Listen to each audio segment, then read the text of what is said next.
Hey everyone, it's Jody Sutter of the Sutter Company, and it's Just Ask Jody. It's that time when I take a question from an agency around an issue that they're having with business development, and I'll answer that question in 4 minutes or less. And today the question is, what's the best way to use boilerplate? And so boilerplate is referring to that language that you use over and over again for a variety of different new business documents. And that doesn't change very often. Boilerplate language tends not to change very often. Using the smart use of boilerplate can contribute to the efficiency of your new business operations, but there are some downsides as well. So one of the disadvantages is that sometimes boilerplate can sound a little flat or canned to the recipient of that information, and that's something you have to offset. The other disadvantage, really more of a hazard, is when you don't use it well. And here's an example: when you do bad find replaces of old client names. So in other words, you grab stuff that you may have just used for a recent proposal, you repurpose it for a new proposal, and you don't do a good enough or a thorough enough job of replacing the client name.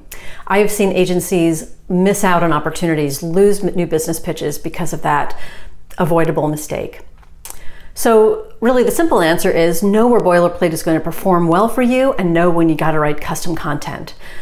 Here's one approach that I'd suggest. I think a lot of agencies, they start with a boilerplate, and that seems like the easiest thing to do. It seems easy to go back to that last 2 or 3 or 4 proposals or the last few versions of their credentials deck that you just did, take that and port it over to that new document that you're working on. But what I find is that there's a surprising amount of adaptation that has to be done to that content that was purposed for another client. And so in the end, you actually don't save time. You spend more time searching for the boilerplate or searching for that language and then adapting that language. And I think a better approach is to do this. A better approach is to start with a strategic plan for that document, for that client, for the needs of that client, for how you are going to package your strengths and your expertise for that client. Start out with a strategic plan, start out with an outline, and start out with the custom content that you know that you're going to need to produce for this proposal. In other words, boilerplate should come last, not first.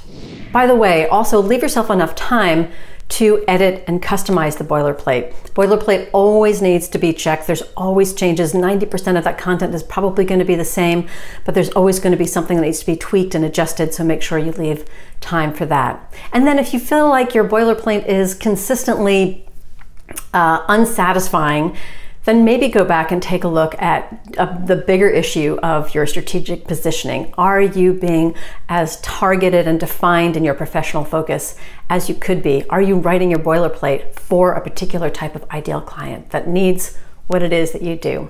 If you've got a question you'd like me to answer on Just Ask Jody, you can email me at jody@thesuttercompany.com. See you next time.